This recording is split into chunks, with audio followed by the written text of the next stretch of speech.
É isso, gente, nós estamos de volta, né? Nessa série, pelo menos falando com vocês a respeito de sementes, que na verdade nossas finanças são sementes, assim como nossas palavras são sementes, atitudes são sementes. Então, se nós tivermos essa visão, né? Essa é uma visão correta do reino de Deus, para nós fazermos das nossas sementes as qualidades necessárias, né? Qualidade de semente que chamem à existência, né, as verdades de Deus. Então, é isso aí. Eu estou compartilhando aqui, para a gente poder avançar, sobre 3 conceitos do reino de Deus básicos que precisam estar instalados no nosso coração, para nós entrarmos no entendimento sobre o reino de Deus. Já falei sobre o primeiro, mudança de mentalidade, e venho falando, e vou finalizar nesse vídeo sobre esse conteúdo, a prioridade do reino de Deus na nossa vida. Lembra que eu comentei sobre isso, que dinheiro é bom, é importante, faz parte da vida, mas não é a nossa vida. E nós temos que tomar cuidado com base justamente em Mateus 6, 24, onde Jesus falou que só existem 2 senhores. E o homem serve ou a um ou a outro. E aqui é uma versão amplificada só para você ter o entendimento sobre essa questão de dinheiro, que no original está escrito mamon.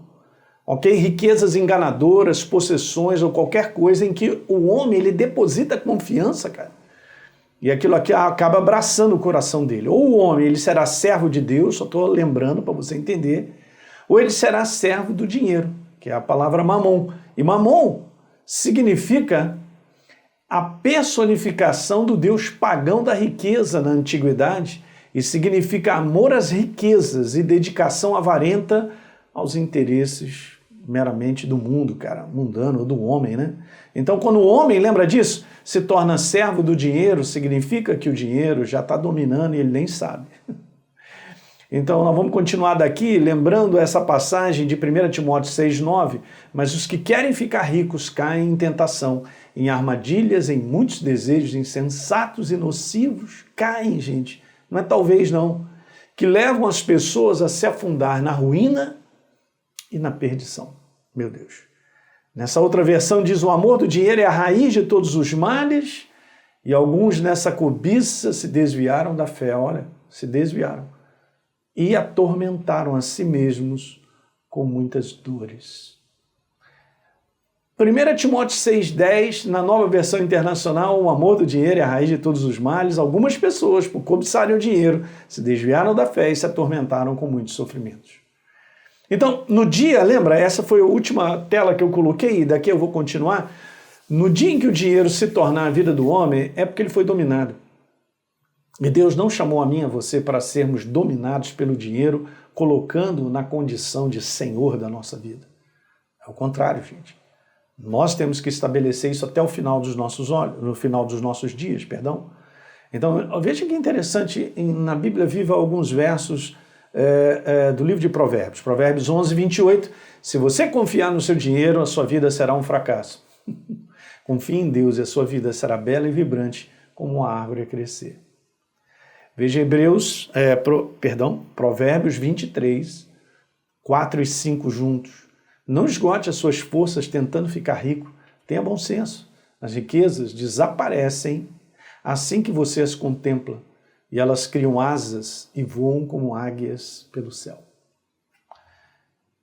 Continuando o apóstolo Paulo falando para Timóteo, olha, dando conselho, Timóteo exorta aos ricos do presente século que não sejam orgulhosos. Cara, riqueza com orgulho é um negócio, cara, tem uma ligação nisso, meu Deus do céu. Nem depositem a sua esperança na instabilidade da riqueza, mas em Deus, que tudo nos proporciona ricamente para o nosso aprazimento. Veja aí, na King James atualizada, exorta aos ricos do presente século que não sejam orgulhosos, nem depositem a sua esperança na instabilidade da riqueza, mas em Deus, que nos concede generosamente tudo o que precisamos para viver satisfeitos. Que coisa tremenda, hein? Passagens bíblicas, gente. 1 Timóteo 6,18.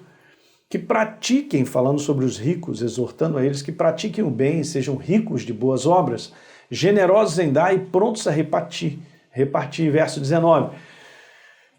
Que acumulem para si mesmos tesouros sólido fundamento para o futuro, a fim de se apoderarem da vida. A vida eterna é a vida de Deus, verdadeira vida. Se apoderarem da verdadeira vida. Então eu quero te falar que Deus não é contra a riqueza. Entenda bem isso, gente. Ele é contra a riqueza se apoderar do homem, tornando-o infrutífero. É bem diferente. É bem diferente. Ok? Então isso é importante, porque o assunto que eu estou conversando sobre o conceito é priorizar a Deus. Priorizar a Deus é colocá-lo em primeiro lugar. É colocar ele no centro. Ele é centro da minha vida em todas as áreas. Ele é centro da minha vida sobre finanças. Eu sirvo com as minhas finanças. Senhor, fala comigo. Elas não me dominarão. As finanças na minha vida e na sua, pelo conceito do reino, são apenas instrumentos. Instrumentos abençoadores, não só para a sua obra sobre a face da terra, mas para as pessoas que estão ao nosso redor. Nós crescemos com um pensamento natural. Isso é o mundo da sobrevivência. Nós vivemos assim, vivemos nesse mundo, a maior parte de nós foi transformada. Então veja, crescemos com um pensamento natural e perigoso, que somente o dinheiro pode nos dar prazer, felicidade, conforto e segurança. Essa é a maior ilusão que existe. Agora, olha que interessante nessa parábola, eu até cheguei a comentar no outro vídeo, Lucas 12, chegaram para Jesus e perguntaram a Jesus, olha, o negócio é o seguinte, meu irmão não quer dividir a herança. E Jesus mandou ver dizendo assim, falando para os discípulos, tenham cuidado e não se deixem dominar por qualquer tipo de avareza, porque a vida de uma pessoa não consiste na abundância dos bens que ela tem. No verso 16, Jesus, então, ele conta uma parábola dizendo que um campo de um homem rico produziu com abundância. No 17, o cara falou assim, o que eu farei? Não tenho onde armazenar a minha colheita, sempre colocando numa visão para si mesmo. E, já sei, eu vou destruir os meus celeiros, meus, sempre colocando nesse pronome pessoal. Construirei outros maiores e armazenarei todo o meu produto, e todos os meus bens. Aí fica tranquilo, você tem depósito para muitos bens, para muitos anos, pensando só em si mesmo, descansa. Esse é a parábola onde Jesus está mostrando o conceito desse mundo, gente, do domínio do dinheiro sobre a vida de um ser humano. No verso 20, Deus diz para ele, você é um louco, cara. Essa noite vão pedir a tua alma, o que você tem preparado para quem será assim é o que ajunta para si mesmo o tesouro e não é rico para com Deus. Viu só?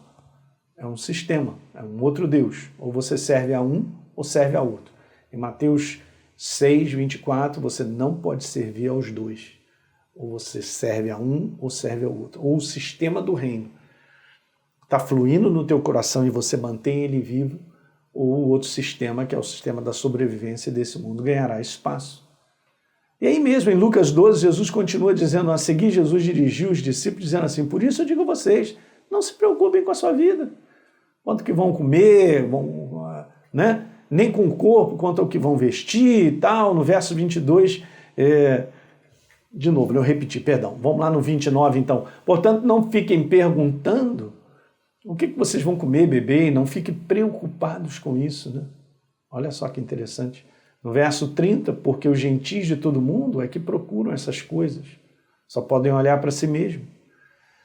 Mas olha só que legal essa declaração de Jesus, mas o Pai de vocês sabe que vocês precisam delas. Uau! Meu Pai cuida de mim.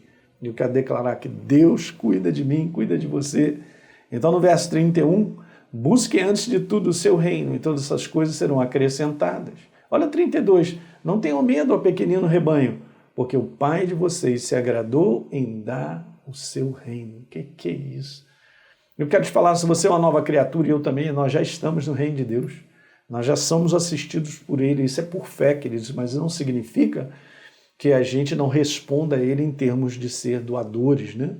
Como instrumentos, a doador sobre a face da terra, na generosidade, porque é assim que funciona. Plantou as sementes, você colhe o resultado. Ok, mas isso aí é uma verdade. Eu tenho uma aliança de cuidado, de assistência, e você também, pela obra de Jesus na cruz do Calvário. O dinheiro, gente, acaba se tornando o senhor da prioridade da vida do homem. Não permita isso na tua vida. Nós temos que quebrar esse ciclo, a igreja precisa aprender a quebrar esse ciclo para entrar verdadeiramente no sistema de Deus, no sistema do reino, para ser abençoado da maneira como Deus colocou na sua palavra. E agora ouça, o diabo sabe que a verdadeira prioridade e fonte de toda a riqueza, inclusive financeira para o homem, é Deus. Ele sabe. Então ele vai te fazer pensar ao contrário e vai proporcionar situações para que eu não caia no sistema verdadeiro. Um sistema onde a fonte de tudo nesse mundo é Deus. Ele é dono do ouro, da prata, ele é dono da alegria, do prazer, do ânimo, da força, ele é dono da saúde, ele é dono de tudo que existe, opera fazendo milagres para cuidar de você e de mim até o final. O diabo sabe. Então, todas as leis que governam a prosperidade financeira encontradas na palavra de Deus estão relacionadas a dar e receber. Incrível isso, hein? Esse é um conceito super importante porque está na Bíblia. Em Lucas 6,38 a gente vê, está num contexto de relacionamento, mas é um contexto para tudo. Dá e dá será dado. Qual é a medida que eu uso? Será a medida que voltará. É uma medida de plantio. Então, se eu planto, o apóstolo Paulo fala isso em 2 Coríntios, no capítulo 9. Se eu planto pouco, eu vou colher pouco. Mas se eu planto muito, eu vou colher muito. Não é isso? Já estou até antecipadamente falando disso. Então, aquele que semeia pouco, pouco ceifa. Aquele que semeia com fartura, com abundância, também ceifará. E eu quero terminar com essa passagem só para te dizer algo muito legal. Filipenses 4,15, Paulo diz para essa igreja, especificamente para a igreja de Filipe, só vocês se associaram comigo no dar e receber. Então, para essa igreja, houve algo bem interessante. A gente vê a promessa no verso número 19, depois dá uma lida em casa. É escrito lá, e o meu Deus, segundo a sua riqueza em glória, há de suprir em Cristo Jesus cada uma das necessidades de vocês. Uau! Só está escrito para essa igreja? Justamente dentro de um contexto onde o apóstolo Paulo está dizendo, olha, vocês se associaram no dar e receber, porque esse é o conceito do reino. Então já na visão, já a visão financeira do mundo é uma visão cobiçosa, gananciosa e avarenta, gente. Eu quero colocar aqui só para você ver a cobiça, a ambição desmedida de ter dinheiro numa ganância, ao ponto de até defraudar os outros. Não, mas isso não acontece, é o que mais acontece. E agora veja o que seria essa definição de avareza. Apego sórdido ao dinheiro sendo declarado pela palavra de Deus como um apego idólatra. Esses são os espíritos que operam na vida das pessoas que são controladas pelo Deus dinheiro, até mesmo dentro da igreja do Senhor, até mesmo seus filhos. Infelizmente, é o que a gente vê. Na prática é isso. Então o diabo, ele pode facilitar o homem no ganhar dinheiro, mas ele não pode manter uma riqueza saudável e construtiva. Eu termino esse vídeo declarando exatamente isso. Porque esse tipo de riqueza, ou esse tipo de favorecimento e oportunidades que o inferno traz para que o dinheiro abrace o coração do ser humano, lá na frente vai trazer a sua conta. E traz mesmo, gente, na forma de muitos prejuízos em várias áreas, abrindo portas para outros espíritos roubadores, espírito de corrupção, espírito de ingratidão, a própria soberba, orgulho, vai só entrando. E isso aí tem uma conta, não vai fechar essa conta, vai trazer essa conta de prejuízo e destruição. Legal, gente? Foi muito bom falar com vocês sobre isso. E a gente vai terminar esse último vídeo, o próximo vídeo, falando sobre o terceiro conceito básico do reino de Deus sobre finanças, que tem que estar no nosso coração. Legal? Então compartilhe isso com seus amigos e a gente se vê. Um grande abraço.